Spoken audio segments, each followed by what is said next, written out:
My name is Olivia Bennett. I'm in my mid-30s now, and for most of my adult life, I was known as someone steady, dependable, the kind of woman people described with phrases like low drama or easy to live with. I worked, I showed up, I kept things moving, and from the outside, my marriage looked the same way, stable, quiet, intact. That appearance wasn't accidental, it was curated, maintained, protected. If you had asked our friends, our families, even our neighbors, they would have told you we were doing well. No public fights, no social media hints, no whispered concerns. We hosted dinners, we split responsibilities, we smiled in photographs. And because nothing looked broken, no one ever asked if anything was. What most people don't realize is that stability can exist alongside erosion. A relationship can remain peaceful while slowly collapsing. That damage doesn't always announce itself loudly. It often hides behind politeness, routine, and a person who's learned how to absorb discomfort without making it visible. That person was me. I wasn't underestimated because I was weak. I was underestimated because I was quiet, because I listened more than I spoke, because I didn't correct people when they misunderstood my role, my tolerance, or my limits. I let assumptions stand. I let silence do the work of keeping things calm. This story isn't about betrayal in the dramatic sense. There are no shocking twists, no screaming matches, no villains monologuing their cruelty. There's no revenge here, no score settling. What you're about to hear is a slow, honest account of how a marriage can look whole while quietly hollowing out, and what happens when the person holding it together stops doing that invisible labor. I'm telling this story now, not to rewrite the past, but to finally name it accurately. To talk about what it costs to keep the peace when peace only flows one way. To show how power can exist without volume, and how change doesn't always arrive with confrontation. It sometimes arrives as clarity.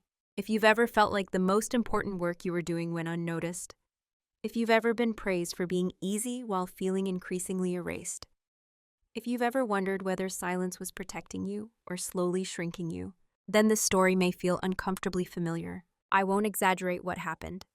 I won't dramatize pain that was already real. I'll tell you exactly how things unfolded, calmly, carefully, and truthfully. Before we begin, let me ask you one gentle question. Have you ever been praised for holding everything together while no one noticed what it was costing you? To them, I was the steady one. That was the word that followed me everywhere. Steady. At work, it meant I could be trusted with deadlines no one else wanted. In my family, it meant I was the one people called when something needed fixing, organizing, or smoothing over. And in my marriage, it meant I was the emotional infrastructure, the quiet system that made everything else run. No one ever said it out loud, but I felt it in the way conversations moved around me instead of toward me. I was the listener, not the center. The one who remembered birthdays, tracked expenses, and noticed moods before they became problems. If something went wrong, I handled it before it became visible. And because of that, very little ever looked wrong. I wasn't invisible in the sense of being ignored. I was visible in a functional way, useful, reliable, low maintenance. People saw me as someone who didn't need much, because I never asked for much. Not because I didn't have needs, but because I learned early that asking complicated things made others uncomfortable. In my marriage, this role fit seamlessly. My husband would often describe me to others as easy to live with. He meant it as a compliment. I accepted it as one. Easy meant I didn't argue over small things. Easy meant I adapted. Easy meant I didn't escalate. When decisions were made without me, I adjusted. When plans changed, I accommodated. When something bothered me, I weighed whether it was worth disrupting the calm, and usually decided it wasn't. From the outside, we looked balanced. He was more expressive, more opinionated. I was calmer, more grounded. People liked that contrast. They'd say things like, "You two balance each other out," or "She keeps him grounded." I smiled when they said it.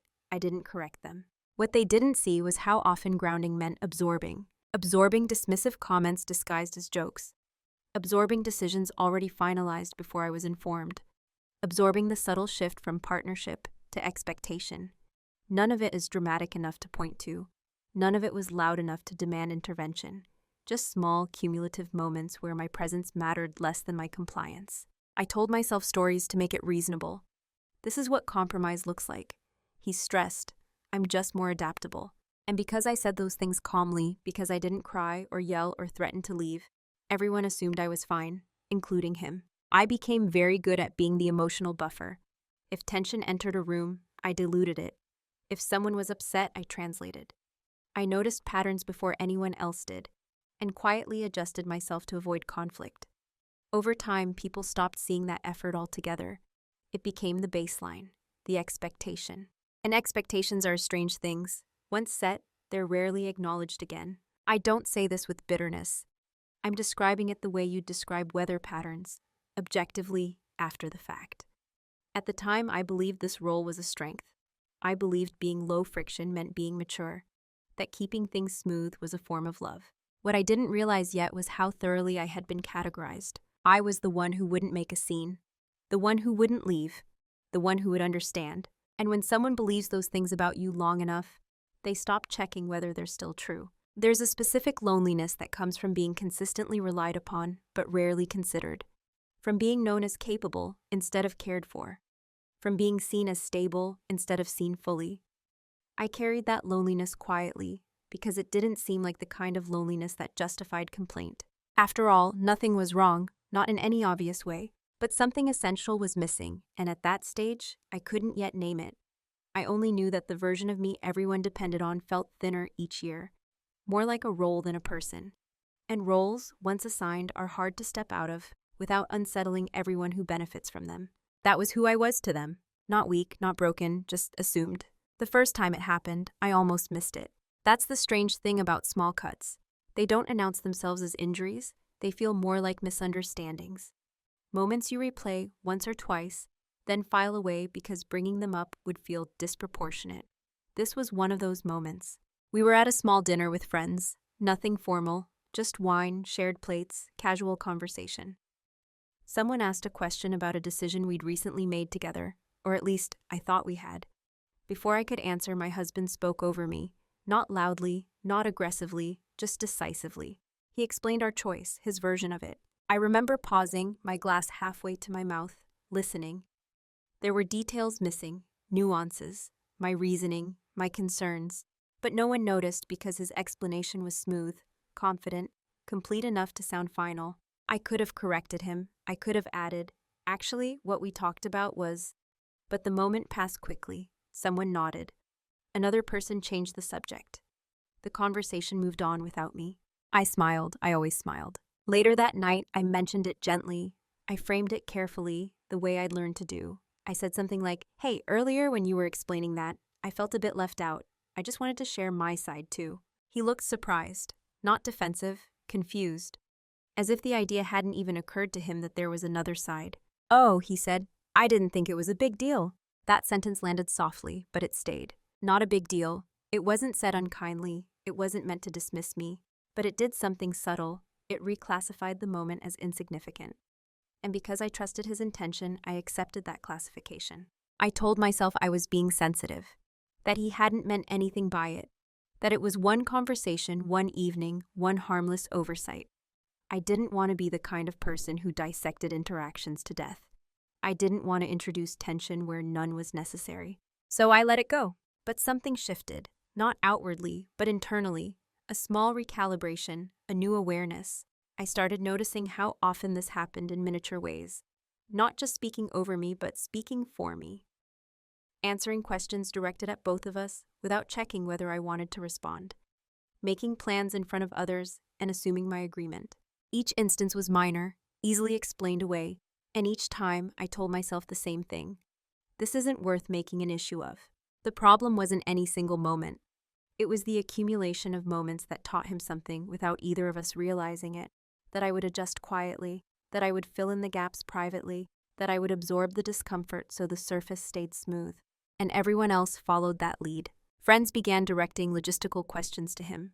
Family members assumed he was the decision maker. Even when I was present, my role slowly shifted from participant to support.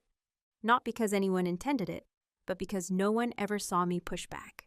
The cut was small enough that it didn't bleed. It didn't hurt in a way that demanded attention, but it marked something, a line crossed without acknowledgement, a precedent set without discussion. I didn't realize then that this was the beginning of a pattern, that by choosing peace in that moment, I was also choosing silence, and silence, once established, is easily mistaken for consent. Looking back, I don't blame myself for not reacting differently. I didn't have the language yet. I didn't understand that boundaries aren't only for dramatic violations, they're for small erasures too. I was still operating under the belief that being reasonable meant being accommodating. But that night planted a memory that wouldn't go away, not because it was traumatic, but because it was clarifying in hindsight. It was the first time I felt myself becoming slightly less visible in my own life, and no one else noticed at all. After that first small cut, nothing changed on the surface. That's how normalization works. There's no clear before and after, just a gradual shift in what you accept as normal, reasonable, expected. If someone had asked me then whether I felt disrespected in my marriage, I would have said no without hesitation. Disrespect felt like too strong a word. What I was experiencing felt subtle, inconvenient, easy to rationalize. So I did. When my opinions were skipped over in group conversations, I told myself he was just more confident speaking publicly. When plans were made without consulting me first, I assumed efficiency, not exclusion. When he summarized our relationship to others in a way that didn't quite match my experience, I reminded myself that people tell stories differently. Each explanation was plausible. Each one helped me stay calm. And each one trained me to override a small internal signal that said, "This doesn't feel right."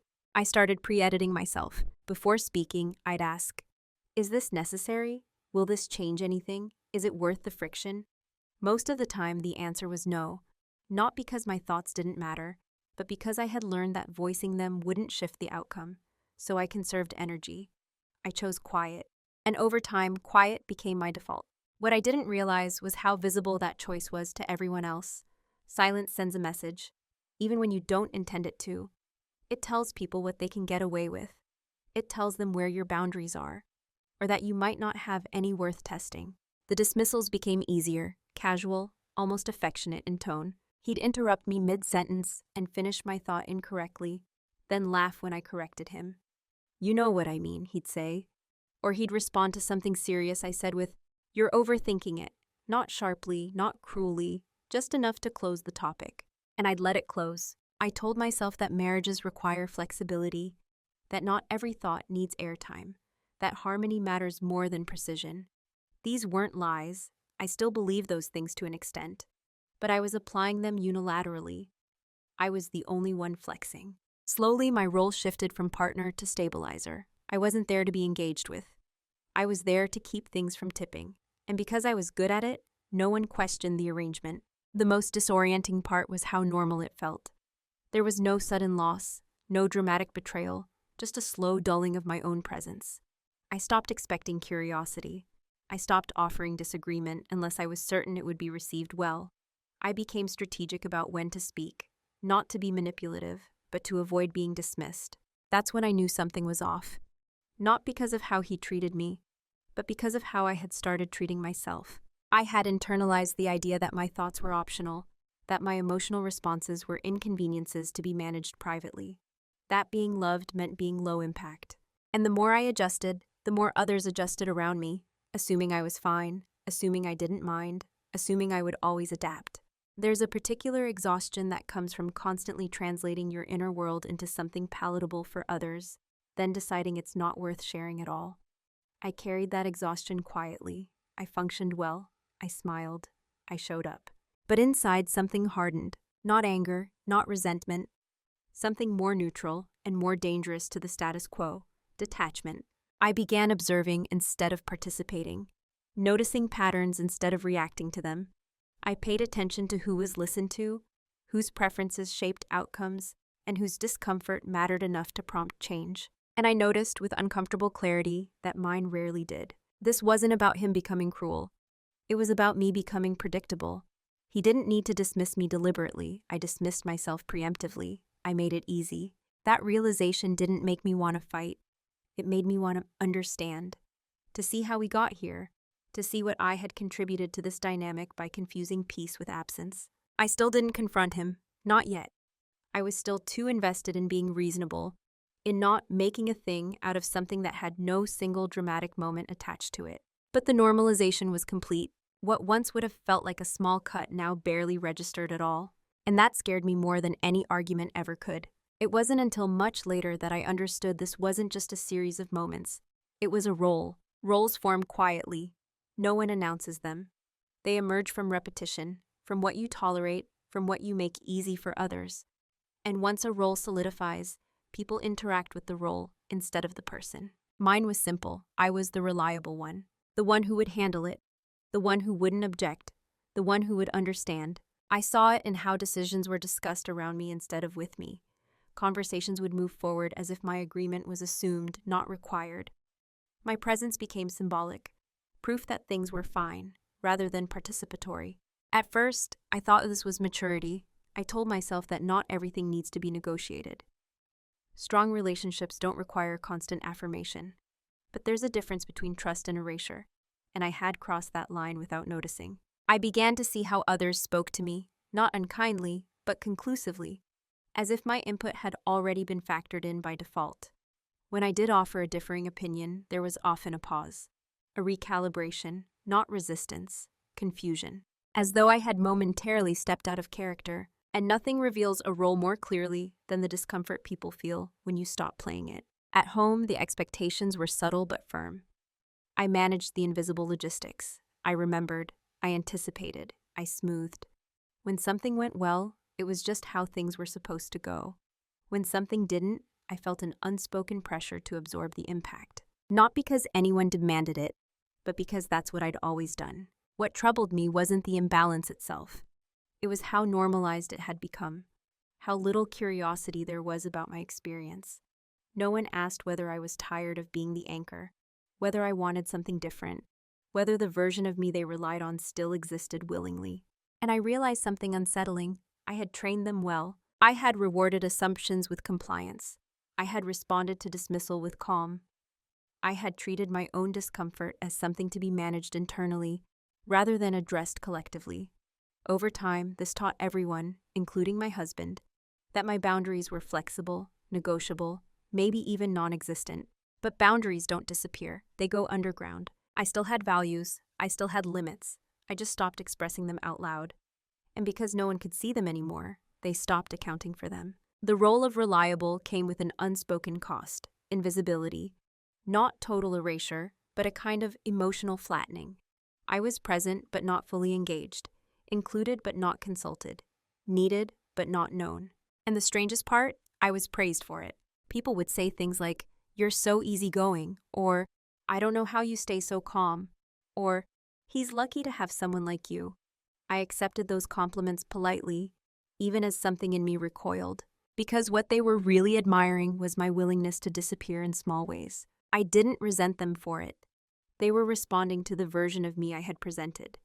But I began to feel a growing distance between who I was internally and who I was allowed to be externally. That distance became a quiet pressure. I noticed how often my husband spoke about our life using I instead of we, how decisions were framed as conclusions rather than conversations, how my agreement was implied, not invited. And still I stayed quiet, not because I was afraid, but because I was watching. I wanted to understand the system I was in before I disrupted it.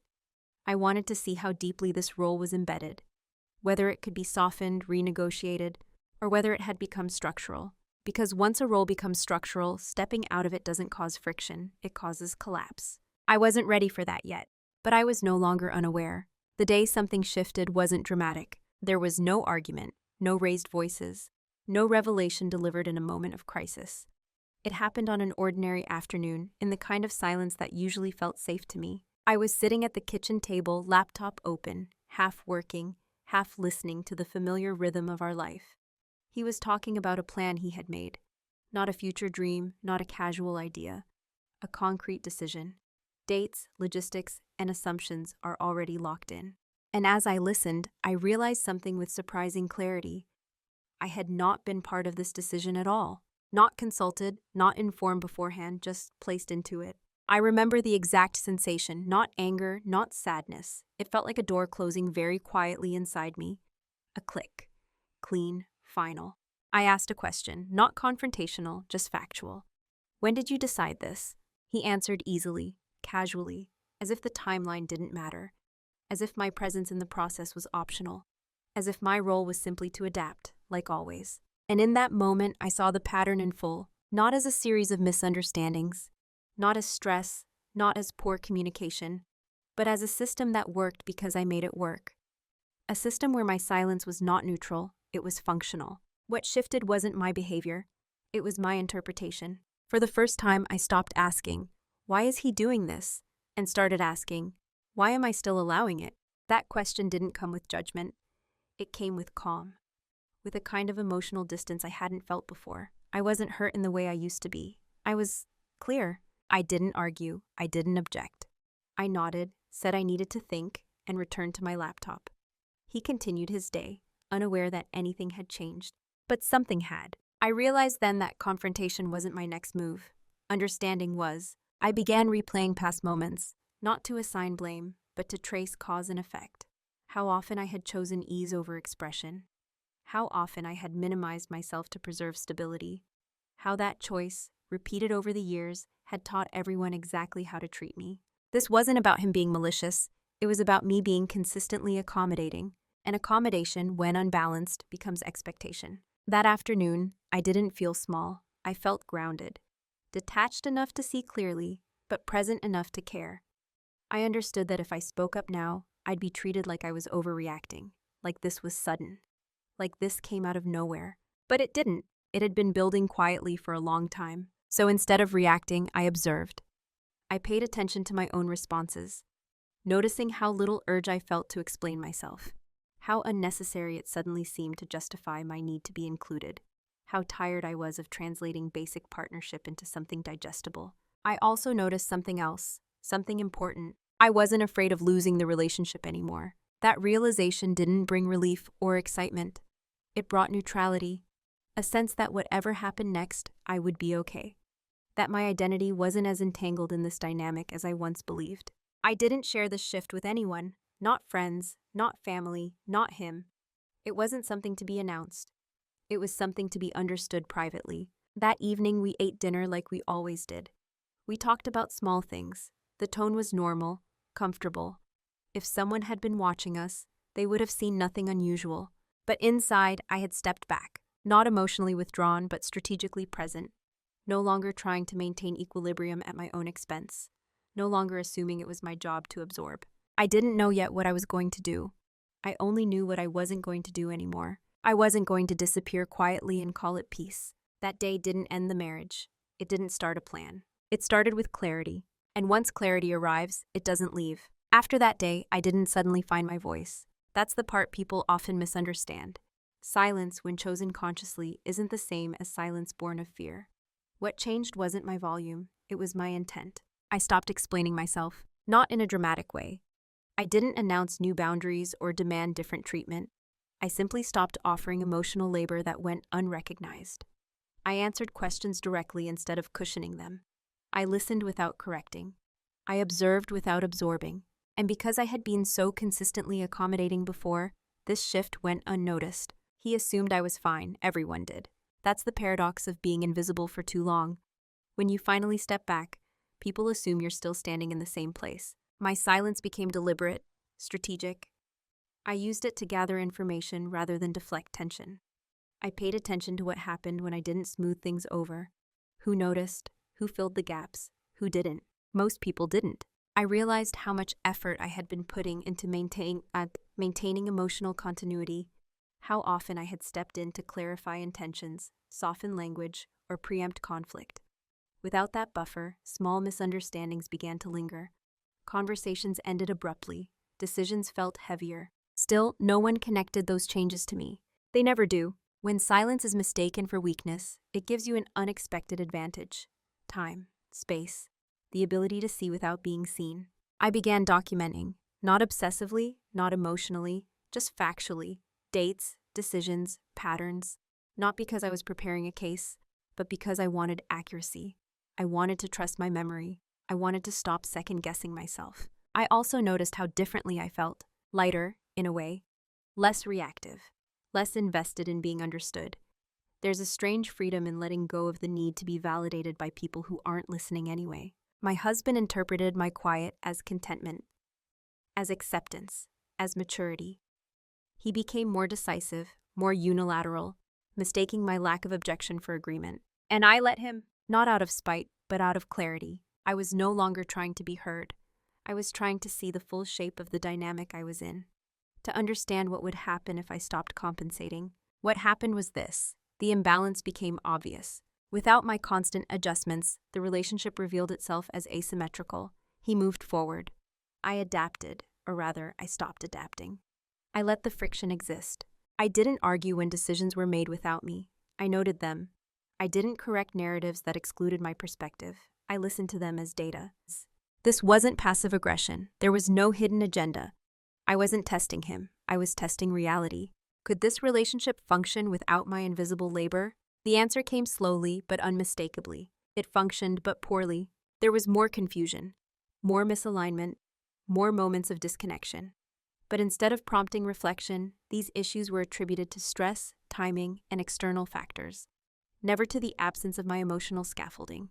And that told me everything I needed to know. If my presence was only noticeable when things fell apart, but never acknowledged when things ran smoothly, then my role wasn't partnership, it was maintenance. I didn't feel angry about this. I felt resolved. Silence gave me space to recenter, to ask myself hard questions without rushing to fix the answers, to consider what I wanted, not what would keep everyone comfortable. I began to imagine a life where my thoughts weren't pre-edited, where my presence didn't need to be minimized to be tolerated, where stability didn't require self-erasure. Those thoughts didn't scare me anymore. They felt possible. The silence continued, calm, intentional, unexplained, and everyone mistook it for compliance. What they never noticed was how much I was learning. Silence creates space, and space creates perspective. While everyone else assumed nothing had changed, I was paying attention in a way I never had before, not emotionally, but structurally. I stopped asking how things felt and started asking how they worked. I watched how decisions were made, who initiated them, who benefited from them. I noticed how quickly my husband moved when he didn't expect resistance, how confidently he filled in blanks I no longer rushed to clarify. I saw how systems, financial, emotional, logistical, had been built around my quiet cooperation. And once you see systems, you can map them. I began organizing information, not out of paranoia, but out of self-respect. I reviewed shared accounts, contracts, and timelines. I read documents I'd previously trusted him to handle. I noticed patterns in spending, in planning, in how resources were allocated and justified. None of it was illegal, none of it is shocking, but it was revealing. I realized how much I had deferred, not because I was incapable, but because it was easier, because stepping in would have required asserting myself. And asserting myself had always come at the cost of peace. Now that peace was no longer my primary goal. I also started investing in myself quietly. Skills I'd postponed, knowledge I'd assumed I didn't need. I spoke with professionals, not dramatically, not urgently, just informational conversations, hypotheticals, explorations. What would this look like? What options exist? What should someone in my position understand? I didn't tell anyone I was doing this, not because it was secretive, but because it was mine. For the first time in a long while, my inner world wasn't open for consensus. The more I learned, the calmer I became. That surprised me. I had expected fear or sadness or grief.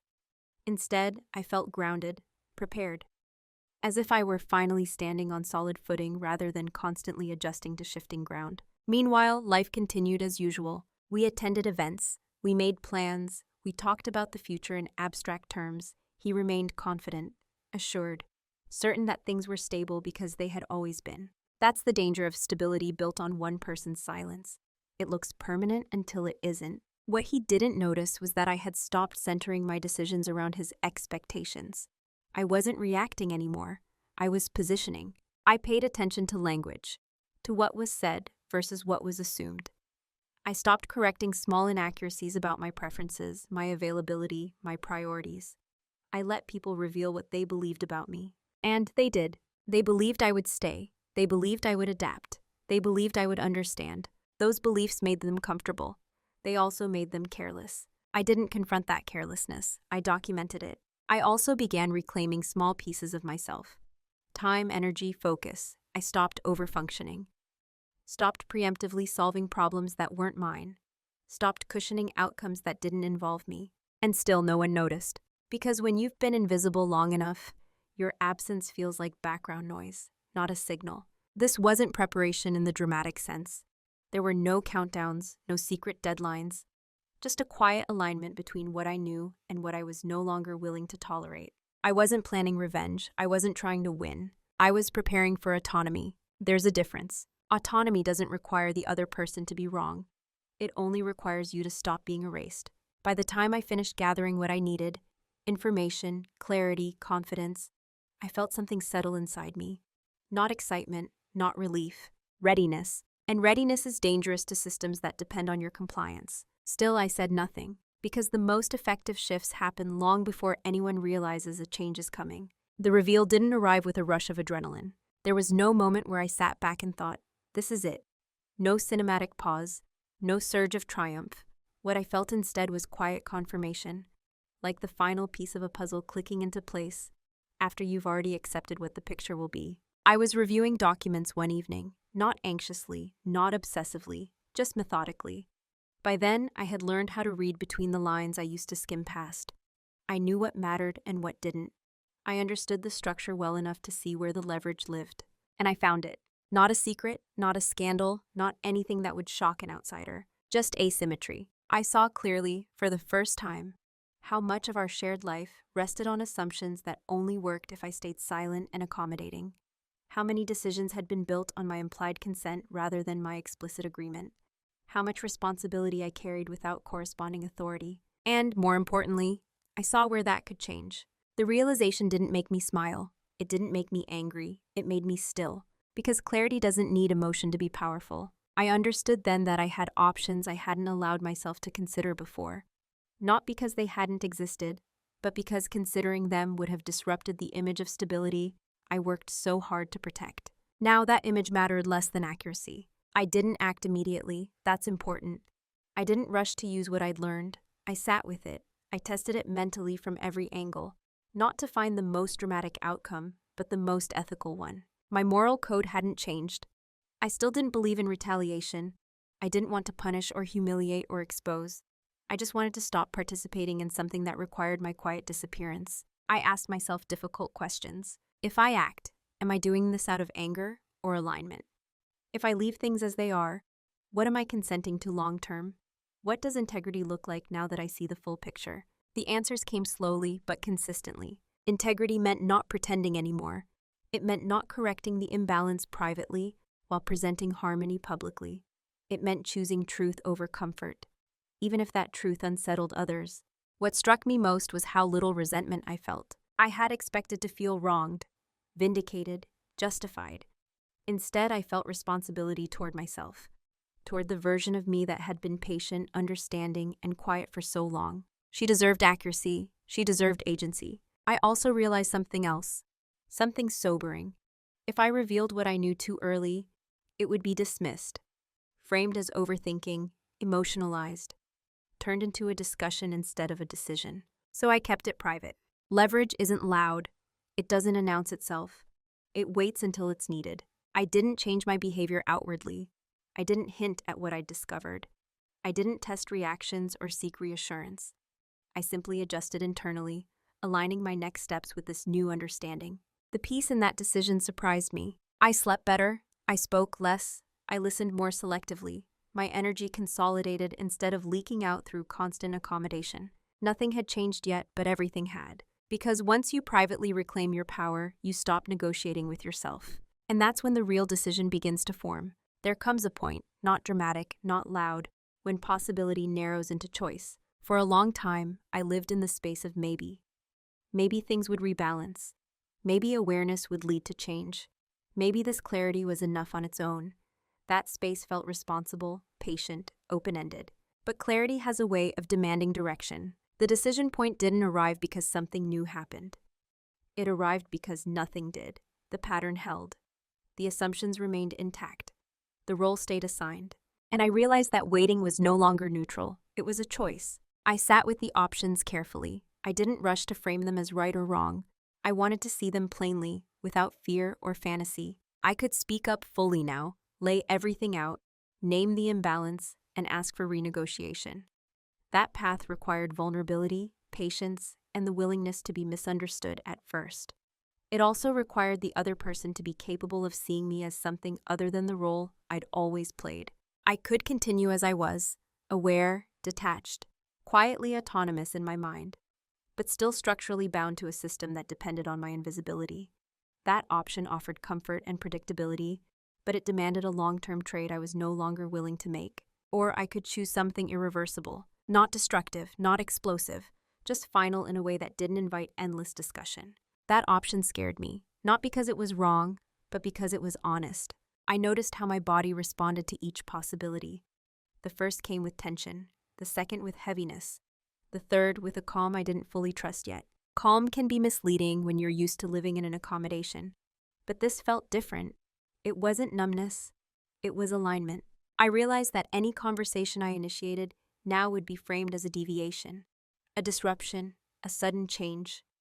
Years of quiet had erased my credibility as someone who needed to be heard urgently, and I didn't want to debate my own existence anymore. This wasn't about blame. It was about the trajectory, about where things were heading if nothing changed, and whether I was willing to stay on that path simply because it was familiar. I thought about the future we casually referenced. How often was it described without my active input? How often was I included as an assumption rather than a collaborator? I imagined years more of that. Decades. That image clarified everything. The irreversible choice wasn't made in a single moment. It crystallized over several days of stillness. Mornings where I woke up clear instead of conflicted. Evenings where I felt settled rather than tense. I didn't announce it. I didn't write it down. I simply stopped weighing alternatives. Once that happened, the noise disappeared. I knew what I was going to do, not in detail yet, but in direction. And I knew something else too. If I hesitated now, I would betray the clarity I had worked so hard to earn. So I committed internally, to myself, to truth, to a future where my presence didn't require permission. The decision was made long before anyone else felt its effects. That's how most real decisions happen. Quietly, completely, and without witnesses. Once the decision was made, there was no urgency. That might sound strange, but urgency belongs to doubt. When you're still convincing yourself, everything feels rushed. When you're certain, you move deliberately. I didn't change the tone of our home. I didn't withdraw affection or create distance. I stayed calm, engaged, and observant. On the surface, nothing shifted. And because I had always been consistent, no one thought to question that consistency now. What changed was invisible. I began separating my actions from my explanations. I stopped narrating my inner process. I didn't announce intentions or seek agreement. I simply acted where action was required, quietly, cleanly, without spectacle. I handled practical matters one by one, methodically, no shortcuts. I didn't do anything that would cause alarm. I didn't move faster than necessary. I understood the value of timing, not as manipulation, but as respect for process. This phase wasn't emotional, it was logistical. I organized documents. I clarified ownership. I ensured that what was mine was clearly defined as such. I asked neutral questions when needed. I gathered information without signaling concern. I treated every step like preparation rather than escape.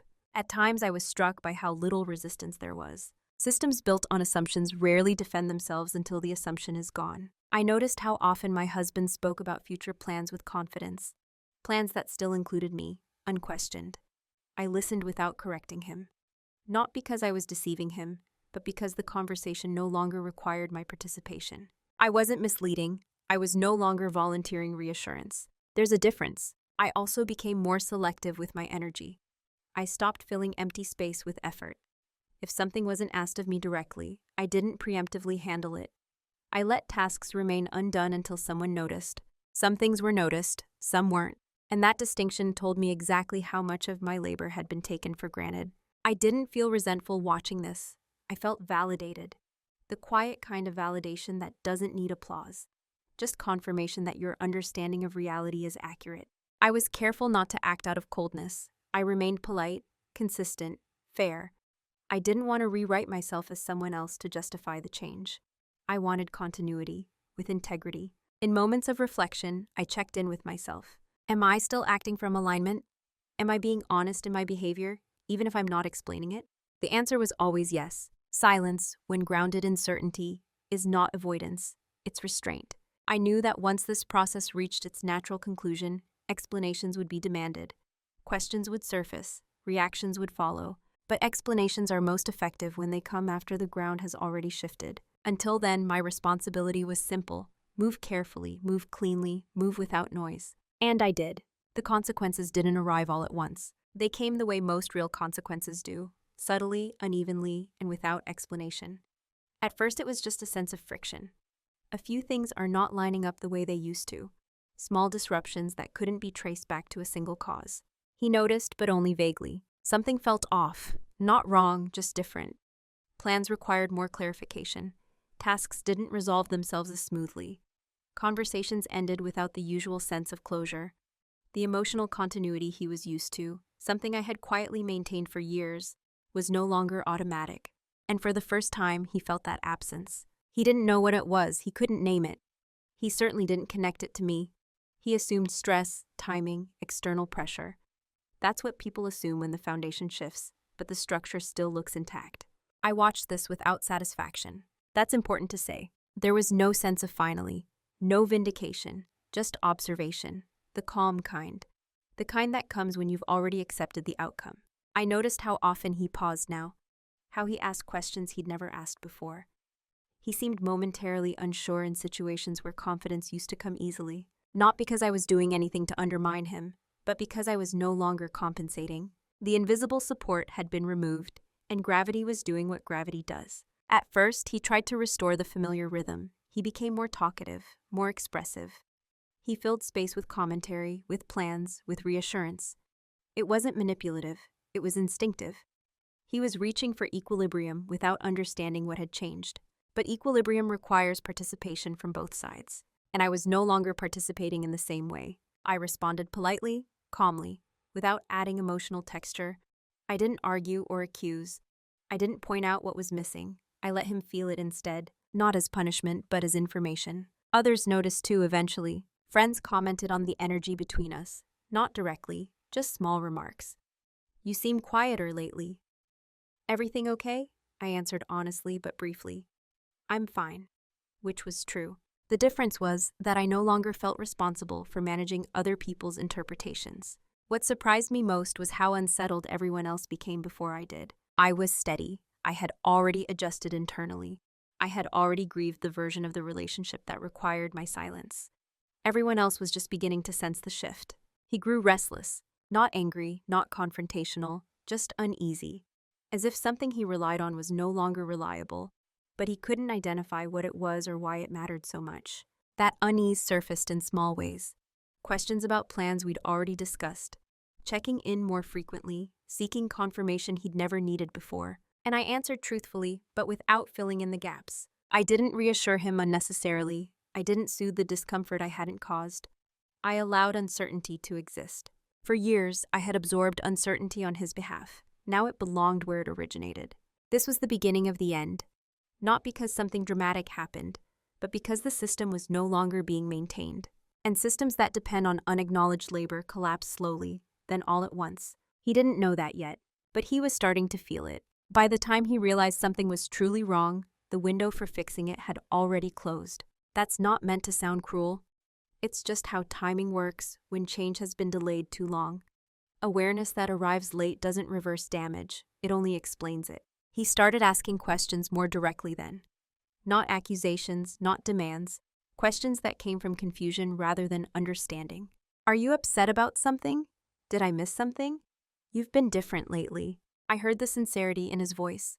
I also heard the absence of context. These questions weren't invitations to renegotiate the past. They were attempts to restore the version of me that made everything feel stable. And that version was gone. I answered carefully. Honestly, but not expansively. I didn't list grievances. I didn't trace timelines. I didn't revisit moments that had already been processed internally and put to rest. I knew something important then. If I explained everything now, it would sound sudden, overwhelming, disproportionate. Years of quiet acceptance had erased the paper trail of my inner experience. So instead of trying to be understood, I focused on being accurate. "Yes," I said once, "something has changed for me." He looked relieved at first, as if naming it meant it could be fixed. He moved closer emotionally and began offering solutions. Conversations, adjustments, promises of doing better. And I listened. Not cynically, not dismissively. I listened with the clarity of someone who had already moved through the emotional work privately. I could see his effort for what it was, real but reactive. He was responding to the loss of comfort, not the reality of who I had been becoming. That distinction mattered. Repair requires two people meeting in the present. What he was offering was an attempt to return to the past, to the version of the relationship where my silence filled in all the cracks. I wasn't angry that he wanted that. I understood it. It made sense. But understanding doesn't obligate reversal. There's a point in any long erosion where awareness becomes regret instead of change, where the desire to fix things is driven more by panic than by readiness to reconfigure the dynamic itself. He was ready to talk. I had already finished deciding. That asymmetry couldn't be bridged. I noticed how often his proposals still centered on adjustment rather than restructuring, on me expressing more, speaking up sooner, being clearer, without fully addressing why my silence had felt safer than my voice for so long. Not out of malice, out of habit. Habits don't dissolve on command, and I didn't have the energy or the desire to teach him how to see me from the beginning again. That phase was over. What surprised me most was how calm I remained. I didn't feel vindicated. I didn't feel guilty. I felt settled, as if the internal noise that had followed me for years had finally gone quiet. He felt the opposite. There was urgency in his movements now, in his tone, in his questions. He wanted timelines, explanations, reassurance. He wanted to know whether this was fixable. I didn't give him false hope, not because I wanted to hurt him, but because clarity is kinder than prolonging confusion. I told him the truth, gently and directly, that this wasn't about a single issue or a recent shift, that it had been building quietly for a long time, that I no longer felt aligned with the structure of our relationship. I didn't accuse, I didn't blame, I didn't raise my voice. I didn't need to. The realization landed heavily. I could see it in his posture, in the way he sat back, suddenly unsure. This wasn't a problem he could solve with effort or intention alone. Some things can't be repaired because they weren't broken suddenly. They were worn down slowly, while everyone believed they were intact. By the time he understood that, it was already too late. The confrontation people imagined never really happened. There was no shouting, no dramatic reveal, no moment where everything spilled out at once. What did happen was quieter and far more final. We sat across from each other at the same table where so many everyday conversations had taken place. The lighting was ordinary, the timing unremarkable. If someone had walked past the window, they would have seen nothing worth noting. I spoke first, not because I needed control, but because clarity had already settled in me. I told him I had made a decision. I didn't frame it as an ultimatum. I didn't open with history. I didn't list grievances. I stated where I was and what I needed now. He listened in silence, real silence, not an interruption, not defense, just stillness. I could tell he was trying to understand how we'd arrived here without realizing it sooner. He asked a few questions, careful ones, not challenges, attempts to find footing. Why didn't you say something earlier? Was there a moment I missed? I answered honestly. I told him I had spoken, just not loudly, that I had expressed discomfort in ways that were easy to overlook, that I had trusted small corrections would be enough. Over time, I learned my voice didn't change outcomes, so I conserved it. I didn't say this with accusation, I said it as an explanation. He nodded slowly, could see the weight of recognition settling in, not just of what he'd done, but of what I had allowed. That mattered to me. I didn't want to cast him as the sole author of our ending. This wasn't about fault, it was about fit. We talked about who we had been to each other, about how roles had formed, about how comfort had replaced curiosity, about how easy it is to mistake silence for contentment. There were pauses, long ones, not uncomfortable, just heavy. He asked if there was anything he could do now. That was the hardest part, because the answer wasn't cruel, it was simple. No, I said, not in the way you're asking. I explained that the work required to rebuild trust and partnership would have needed to start years ago, when I still felt safe being visible, that I no longer had the capacity to reopen that chapter, not because I didn't care, but because I finally did. He didn't argue, he didn't try to convince me, he just sat with it. That's when I knew the conversation was complete. There's a moment in calm confrontations when both people understand that words are no longer the bridge. Those decisions have already been made internally. All that's left is acknowledgement. We spoke practically after that. Logistics, timing, next steps. Not coldly, but respectfully. Like two people accepting the end of something they had both outgrown in different ways. When the conversation ended, I didn't feel empty. I felt intact. I had said what needed to be said, without raising my voice, without rewriting myself to be heard. I hadn't needed to inflict pain to justify clarity. That mattered, because for the first time in a long while, I didn't feel like I was negotiating my own reality. I was simply stating it. After everything settled, after the conversations, the logistics, the quiet endings, people expected me to be different in obvious ways. Sad, angry, relieved. Some visible marker of transformation. But the truth is, I didn't feel transformed. I felt refreshed. For so long, my energy had been directed outward, monitoring, adjusting, absorbing. When that stopped, what remained wasn't emptiness, it was space. And in that space, I began to recognize myself again. Not as a role, not as a stabilizer, but as a person with edges, preferences, and presence. I didn't rush to redefine myself publicly. I didn't announce lessons learned or reinvent my identity overnight. I let the change integrate quietly, the way it had begun. What I noticed first was how differently I spoke. Not louder, not more forceful, just more precisely.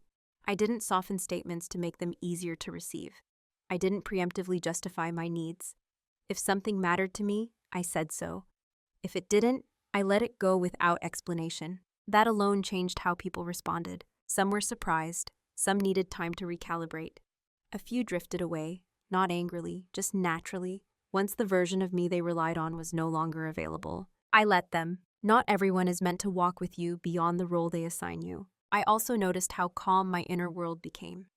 The low-grade tension I'd carried for years, always anticipating, always adjusting, was gone.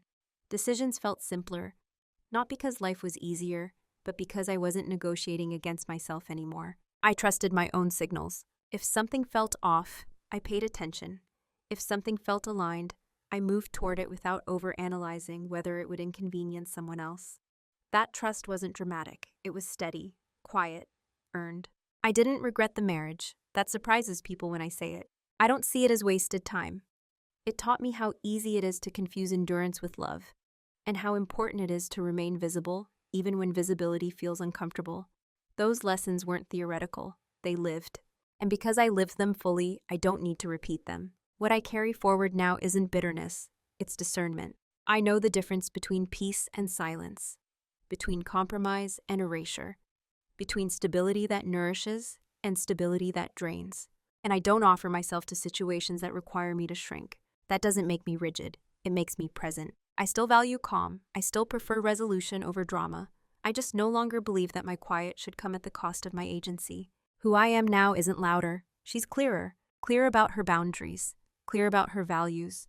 Clear about the fact that being underestimated once doesn't mean it has to happen again.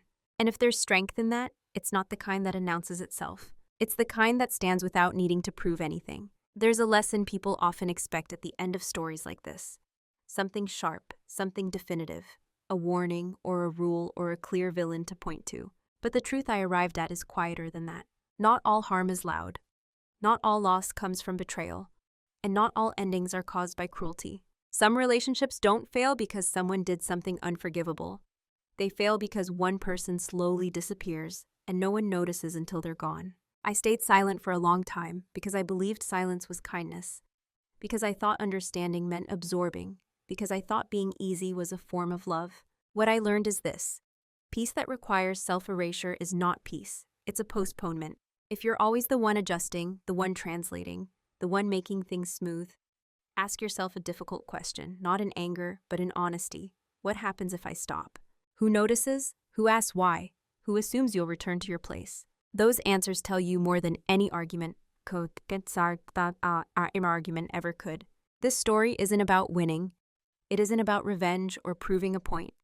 It's about recognizing when a dynamic no longer allows you to be fully present and choosing integrity over comfort. Quiet people often carry the most responsibility in relationships. We're trusted to hold things together because we're good at it.